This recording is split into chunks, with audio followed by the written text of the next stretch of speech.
Timnas Indonesia catatkan kenaikan peringkat FIFA tertinggi di dunia. Ivar Jenner dan Rafael Struijk sudah gabung Timnas Indonesia U23. Buntut penundaan BRI Liga 1, PSSI didesak bertanggung jawab. Jersey terbaru Timnas Indonesia mulai ada September 2024, Erspo gandeng legenda, media, supporter untuk desainnya. Erick Thohir perintahkan Ferry Paulus bikin jadwal Liga 1 hingga 2027. Ivar Jenner dan Rafael Struijk sudah gabung Timnas Indonesia U23.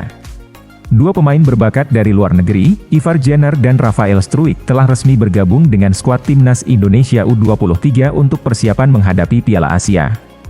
Kedua pemain ini menyusul ke Dubai, tempat Timnas Indonesia U23 menjalani pemusatan latihan. Pengumuman kedatangan Jenner dan Struijk disampaikan melalui akun resmi Timnas Indonesia di Instagram. Mereka langsung bergabung dengan sesi latihan bersama tim setelah tiba di lokasi. Meskipun demikian, terdapat kekhawatiran terkait ketersediaan Hubner dan Nathan Joe untuk bergabung dengan Timnas Indonesia U23 di Piala Asia. Jadwal kedatangan keduanya masih belum jelas. Timnas Indonesia U23 akan berkompetisi di grup A pada Piala Asia, bersaing dengan tim-tim tangguh seperti Qatar, Australia, dan Yordania. Persiapan intensif di sesi latihan ini diharapkan dapat membawa skuad Garuda Muda meraih performa terbaik dan meraih hasil yang memuaskan dalam turnamen bergengsi tersebut. Timnas Indonesia catatkan kenaikan peringkat FIFA tertinggi di dunia. Setelah menyelesaikan jeda internasional pada bulan Maret 2024, FIFA merilis daftar ranking terbaru. Timnas Indonesia mencatatkan kenaikan poin dan peringkat tertinggi bulan ini. Keberhasilan ini datang setelah tim asuhan Shin Tae-yong meraih 2 kemenangan penting atas Vietnam dalam ajang kualifikasi Piala Dunia 2026 zona Asia. Prestasi tersebut juga tercermin dalam peningkatan poin yang signifikan dalam ranking FIFA. Timnas Indonesia mencatatkan penambahan 30,04 poin, menjadi pencapaian tertinggi di dunia pada bulan ini. Tidak hanya itu, kenaikan peringkat Timnas Indonesia juga mencapai 8 strip, yang merupakan yang tertinggi di dunia pada bulan tersebut. Timnas Indonesia memiliki kesempatan untuk melanjutkan pencapaian positif ini pada bulan Juni 2024, di mana mereka akan menghadapi Irak dan Filipina pada tanggal 6 dan 11 Juni 2024. Buntut penundaan BRI Liga 1, PSSI didesak bertanggung jawab. Presidium Nasional Supporter Sepak Bola Indonesia telah menekan PSSI terkait keputusan penundaan kompetisi BRI Liga 1. Penundaan tersebut dinilai lebih merugikan daripada menguntungkan. Dalam pernyataan resminya, PNSSI menyatakan pemahamannya terhadap pentingnya kesempatan bagi Timnas Indonesia U23 untuk menunjukkan kemampuan terbaik mereka pada Piala Asia di Qatar. Namun, keputusan tiba-tiba dari PSSI dan PT LIB untuk menunda BRI Liga 1 menuai kontroversi. Dengan banyak pihak yang merasa dirugikan, terutama klub dan supporter, baik dari segi finansial maupun non-finansial. PNSSI menegaskan bahwa kebijakan penundaan tersebut memberikan dampak langsung terhadap keuangan klub serta aspek non-finansial lainnya, yang menyebabkan kerugian yang signifikan bagi klub secara langsung. Tiru Timnas Indonesia, Vietnam bakal lakukan naturalisasi. Timnas Vietnam dilaporkan sedang mempertimbangkan opsi untuk melakukan naturalisasi pemain. Salah satu kandidatnya adalah pesepak bola asal Brasil, Rafael Son yang tertarik untuk menjadi warga negara Vietnam. Isu mengenai naturalisasi pemain di Vietnam telah muncul dalam beberapa bulan terakhir, terutama setelah kesuksesan Timnas Indonesia dalam memanfaatkan pemain keturunan. Rafael Son, yang saat ini bermain di Liga Vietnam, menyatakan keinginannya untuk membela Timnas Vietnam. Meskipun ia baru tinggal di Vietnam selama 4 tahun dan belum memenuhi syarat untuk mengajukan permohonan kewarganegaraan, Rafael Son tetap optimis dengan proses tersebut. Tran Anh Tu, Wakil Presiden Federasi Sepak Bola Vietnam secara tersirat menyatakan kesiapannya untuk mengikuti perkembangan sepak bola, termasuk program naturalisasi. Dia menyebutkan bahwa sepak bola dunia sedang mengalami perubahan cepat dan Vietnam juga harus menyesuaikan diri dengan perubahan tersebut. Federasi Sepak Bola Vietnam telah mempertimbangkan program naturalisasi untuk membantu Timnas Vietnam menjadi lebih kuat. Hal ini dibuktikan dengan pengalaman sukses mereka dalam naturalisasi pemain seperti Philip Nguyen.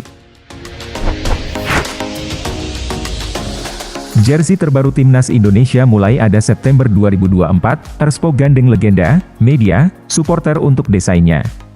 CEO Arspo, Muhammad Sadat telah mengkonfirmasi bahwa Timnas Indonesia akan meluncurkan desain jersey terbaru pada bulan Agustus 2024. Desain baru tersebut direncanakan akan digunakan oleh Timnas Indonesia dalam pertandingan FIFA Matchday pada bulan September 2024.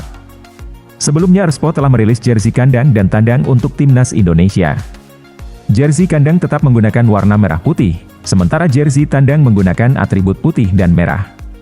Namun sejak diluncurkan, jersey tersebut terus menjadi bahan perdebatan, terutama di media sosial terkait desain, bahan dan desainer jersey Timnas Indonesia. Muhammad Sadat kemudian memastikan bahwa Arspo akan menarik jersey yang saat ini digunakan oleh Timnas Indonesia dan membuat desain jersey terbaru untuk tim merah putih. Desain tersebut diharapkan akan mendapat persetujuan dari berbagai pihak dan disukai oleh banyak orang. Sadat menyatakan bahwa Arspo akan melibatkan beberapa pihak, termasuk legenda Timnas Indonesia, dalam proses pembuatan desain jersey terbaru tersebut. Tujuannya adalah agar desain tersebut dapat disetujui oleh semua pihak dan disukai oleh banyak orang. Erick Thohir perintahkan Ferry Paulus bikin jadwal Liga 1 hingga 2027. Ketua Umum PSSI, Erick Thohir telah memberikan perintah kepada Direktur Utama PT Liga Indonesia baru untuk menyusun jadwal kompetisi hingga 3 tahun ke depan. Erick Thohir menginstruksikan Ferry Paulus untuk menyesuaikan jadwal kompetisi, termasuk Liga 1 dengan jadwal Timnas Indonesia yang akan mengikuti berbagai turnamen hingga tahun 2027. Ini mencakup kualifikasi Piala Dunia, kemungkinan partisipasi dalam Piala Asia, SEA Games, Piala AFF, dan pertandingan FIFA Matchday. Pentingnya jadwal kompetisi yang tidak bertabrakan dengan jadwal Timnas Indonesia menjadi perhatian utama dalam perintah tersebut. Perintah tersebut disampaikan Erick Thohir kepada Ferry Paulus saat memimpin rapat Komite Eksekutif PSSI di Jakarta yang membahas berbagai perencanaan terkait sepak bola Indonesia. PSSI dan LIB telah ditegur karena kebijakan yang terkesan mendadak dan inkonsisten, terutama terkait penghentian BRI Liga 1 selama Piala Asia U23 yang diikuti oleh Timnas Indonesia. PSSI gelar kongres pada 10 Juni 2024. Rapat Komite Eksekutif PSSI pada hari Rabu telah memutuskan untuk menyelenggarakan kongres tahunan pada pertengahan tahun ini, dengan 2 agenda utama yang akan dibahas. Kongres tahunan PSSI dijadwalkan akan berlangsung pada tanggal 10 Juni 2024. Forum antar voters PSSI tersebut akan membahas program kerja untuk tahun 2025 dan melakukan audit keuangan. Selain itu, dalam rapat Exco PSSI yang dihadiri oleh Direktur Utama PT Liga Indonesia baru, Ferry Paulus juga merumuskan terkait jadwal kompetisi yang selaras dengan jadwal Timnas Indonesia. Lebih lanjut, Erick Thohir mengundang Wakil Komite Wasit PSSI, Yoshimi Ogawa dengan tujuan untuk mempercepat transformasi wasit di Indonesia. Erick Thohir menyatakan bahwa PSSI berencana untuk membawa wasit dari Liga Inggris atau Liga Jepang untuk menjadi pengadil pertandingan di kompetisi selama sebulan. Anak asuh Sintayong diminta asah ketajaman finishing. Ketua Umum Paguyuban Supporter Timnas Indonesia, Ignatius Indro memberikan pandangannya mengenai hal-hal yang perlu diperbaiki oleh para pemain Timnas Indonesia sebelum mereka berlaga di Piala Asia U23. Menurutnya, salah satu hal yang perlu ditingkatkan adalah penyelesaian akhir para pemain ketika memanfaatkan peluang yang ada.